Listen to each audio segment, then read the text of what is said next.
Why is it that Africa is in bad light out there? And this gentleman is trying to make sure that everything good out of Africa is known out there. I'm talking about none other than Ayo Johnson, who's the director of Viewpoint Africa, who's a motivational speaker, who's a specialist in African affairs. Welcome to the show. Thanks for having me. Good to have you. Good to have you. I mean, you've got all this, okay, apart from being a motivational speaker, apart from being the director of Viewpoint Africa, what else do you do? Well, I'm a journalist by tradition. I'm also a specialist on Africa. And as we know, the African story has not truly been reported internationally for some time. Exactly. And I identified a gap 10 years ago, and I thought I would try and fill up that gap by trying to promote African stories to the international media. And that's what I've been able to do over a period of time. And it would appear that I've been very successful in doing so. Now, Ayo Johnson, is it Ayo Johnson? Well, I'll be happy to accept anyone but Ayo. Ayo Johnson. Yeah. You come from Sierra Leone. That's correct. That's where you were born. I was born in Sierra Leone. My early years were spent in Sierra Leone. I went to the UK as a teenager when I was about 18, 17. And of course, I've made numerous trips back and forth to Africa. And of course, my quest to embrace Africa and its ideals and to try and foster a better relationship with the West was my prime objective. And as I grew and become a man and became far more mature, I decided to harness that, and that's exactly what I've been able to do over time. I mean, before we go straight into what actually drives you and the passion that actually gave you the impulse to want to delve into this, I mean, growing up in Sierra Leone, for East Africans, or rather for most people, we've seen Sierra Leone in the global map, not just in the African continent. And in view of that is, you know, going through the civil war and the things that happened in Sierra Leone, very, very tragic. You were born during that era, right? Yes. I mean, growing up as a child, seeing all that around you, because for most of us, I'll say like a Kenyan, I mean, the closest we came to see something close to that was in 2007 during the post-election violence, which I believe is something that you covered. But in Sierra Leone, growing up as a child, seeing all that happening, what was going on in your mind? Well, I knew that the country was going through a period of change. And the question is, I didn't truly understand what the change was, because we could see that people were around with guns, families were being ripped apart, families had to move at short notice, and there wasn't very much a lot of stability. So that was clear for everyone to see. And in fact, my family personally lost our homes, we lost our individual possessions. But I think the crucial element for me personally was that we, at least from my family perspective, we didn't lose all our families. So like my mom and my dad are still alive, so thank goodness for that. But I've got friends and other families who lost loved ones, and we went through that difficult era when people's arms and limbs were being chopped off by rebels. So it was a very difficult time. But I must say we've come past that. Okay. Sierra Leone is not at war anymore. Sierra Leone is a peace-loving country, and is one of the democratically elected governments in West Africa, and seen as a beacon, and clearly it's going places. But we got a long road to go in terms of becoming where we were. So we are going through that evolutionary change period, and I think the government is doing the right things, but it's going to take time. So I mean, are you a citizen of Sierra Leone, or UK is your home country now? Well, no, I've got dual nationalities. Right. I'm both Sierra Leonean. I would never. That's my birth. I speak my language. It's my culture. It's my home. But at the same time, I live in the UK, and I'm a British citizen, and that's my home as well. All right. Where did you start your journalism? Is it in Sierra Leone or in the UK? Well, my core journalism was started in the UK. And of course, for me to truly understand what the ethos, I had to go to university to do a master's in international development. So I could understand fundamentally what the issues were from more of an educational perspective. So when I can actually deal with issues, I'm not just talking from a journalistic perspective, but also from an academic perspective. Right. So I needed to get that grounding. And of course, the zest I had for changing Africa, because I was very, very disappointed. We had all in the imagery that we saw on our screens was more about death, destruction, and disease. That was the blueprint by describing Africa. And I thought, well, how can we change it to become more aspiring, inspirational, and motivational in terms of Africa as a whole? So, and so the quest started as to how I could change that. And Were you alone in this quest, or were you a group of other No. African journalists who are in the UK who wanted to change the image out there? No, it was a sole quest. There was no way, because you need an element of drive and dedication to be able to do that. And I slowly started off with the stations, started off in radio.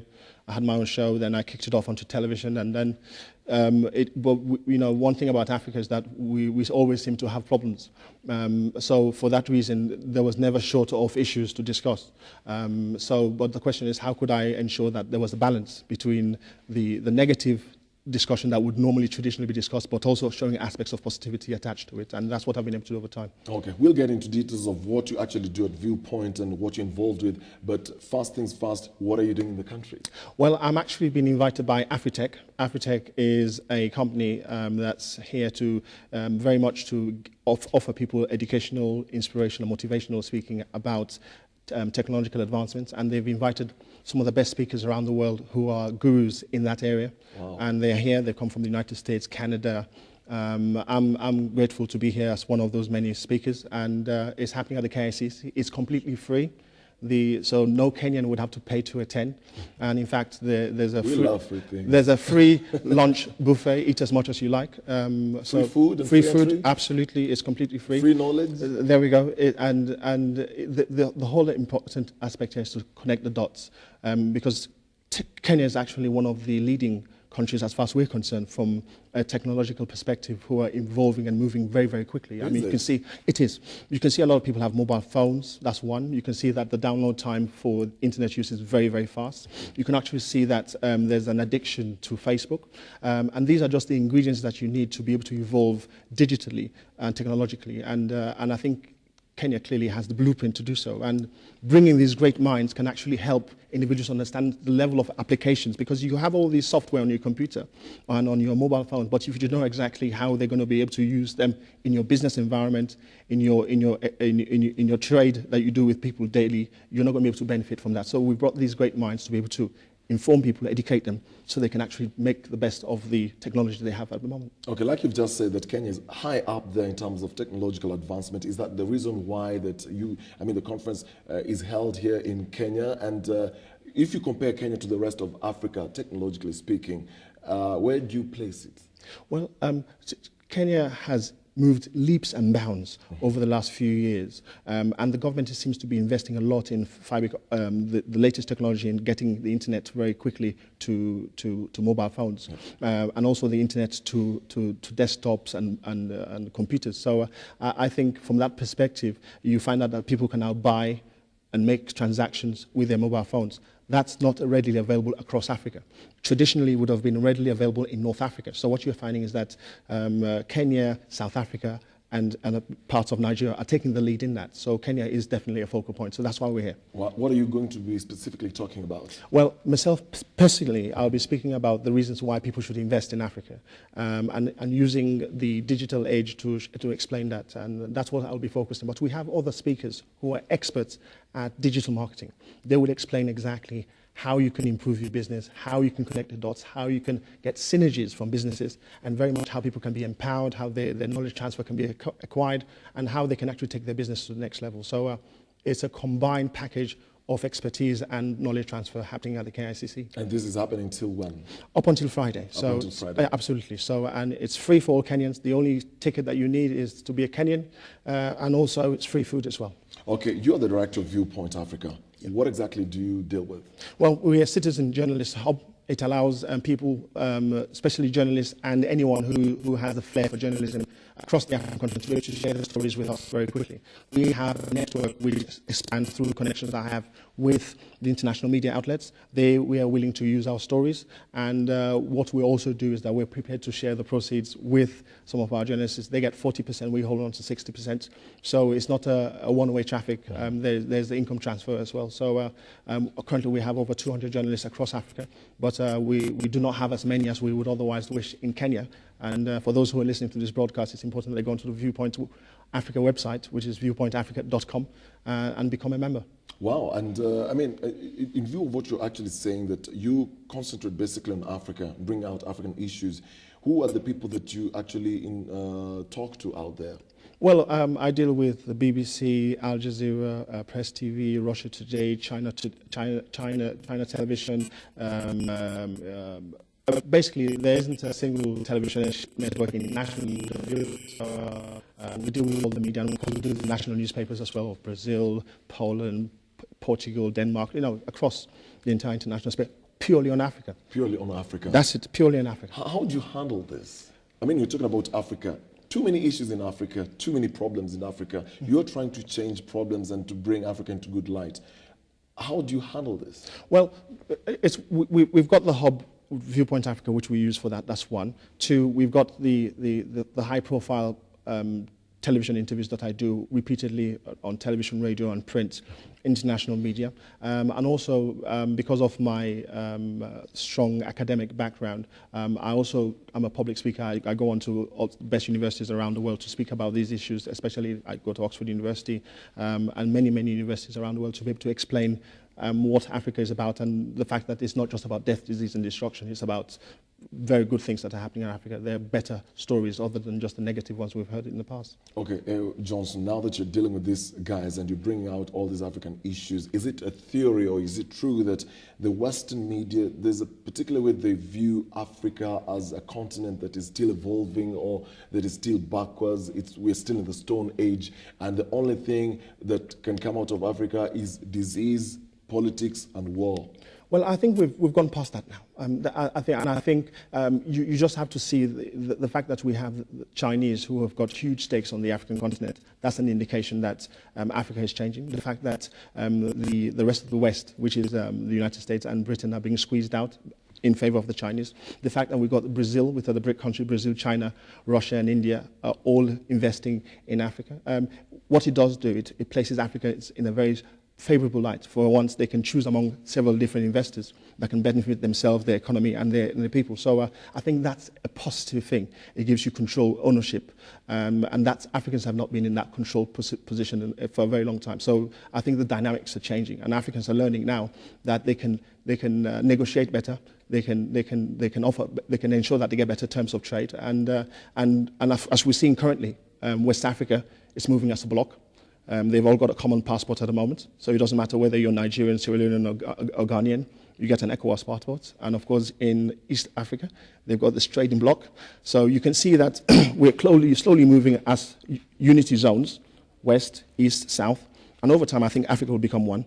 And of course, it improves our ability to be able to trade and negotiate with the rest of the world. So I think Africa is growing, evolving, and everybody knows that. I mean, we've been accused in Africa that, I mean, as journalists, that we focus so much more on problems rather than development and good things that actually are happening within our country, within the continent. And in that view, that's how the Western media actually perceives of us, because these are the stories we're bringing out. My question to you would be, do you think we're going wrong in terms of how we cover stories as compared to the Western media? Well, the problem is how the international media works. When a story breaks in Africa, invariably local media do not have the reach to reach these stories as quickly as possible. And when they do not have the connectivity with international media. The international media normally has control, especially through AP, the rest of Africa. Yep. And I think that's where the problem is, because those stories, they choose the stories that they want to amplify.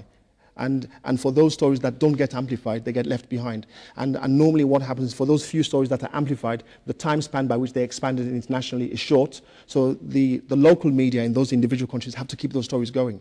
So there's a responsibility by civil society, especially that of the media, to be able to keep those stories going and to be pushing that internationally. At the moment, we're not winning that war. We're not. No. I mean, let's talk about Africa, because that's your area and you're an analyst in that. I mean, what's happening in Africa currently? Because when you talk about technological advancement, we see a case in point like in North Africa, there are uprisings all cutting across to the Middle East. We've been seeing social media and technology playing a vital role in, bring about these uprisings. What's your take on that? Well, I think it's been useful, because you've seen how technology, especially when you have Twitter, Facebook, and other applications where communities in Tunisia, Egypt, Morocco, and of course Libya have been able to use it to form uprisings against their individual governments because they think they were not getting fair terms. What you do need for that, you need a highly evolved community. You need a population that's under the age of 30, usually about 80%, and you need a highly educated population that's also frustrated. And you don't find that in West Africa or East Africa simply because you do not have that mix of education. The North African countries are slightly more advanced in education. I would say 80-20, whereas in the rest of Africa there's the reverse. And until we can actually get our educational levels up, would we then be able to use some of the application which Kenya clearly is using at the moment to be able to advance its own development. So we're clearly not there. We're seeing pockets of it, and of course Kenya is clearly one of those countries. I mean, I will put you on the spot as a journalist and a specialist in African affairs, and let's talk about North Africa, and in particular, let's talk about what's happening currently in Libya. I mean, to the Western media, Muammar Gaddafi is viewed as an so-called a mad dog. To his people, a cross-section of his people view him as a god. I mean, how would you place Libya in the Western media? Well, when you're doing your reports? Well, it's a double-edged sword. Libya is seen as a difficult situation because on one hand the West has taken sides, especially that's from the international coalition that's in NATO. And of course by taking sides and choosing the side of the rebels, it means that you can't have proper negotiations. And of course, the problem they have is that they've supported a rebel group that's not strong enough to defeat Gaddafi, despite all the bombings that they're supporting them with air cover. And of course, Gaddafi is clearly not weakened enough to be able to get rid of the rebels. So we have a stalemate in the situation at the moment. But the problem is that the mandate by which they're operating at the moment doesn't call, especially the UN mandate, doesn't call for regime change. It calls just for protection of civilians and property. So that in itself is a problem. So I think the coalition have a difficult call, but in terms of how we deliver the story, we ensure that we give a balance between what the rebels are doing and what Gaddafi is trying to do.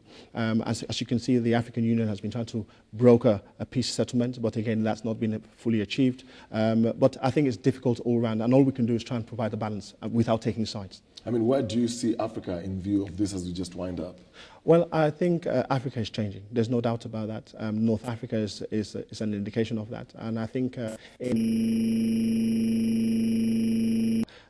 becoming tighter, better, especially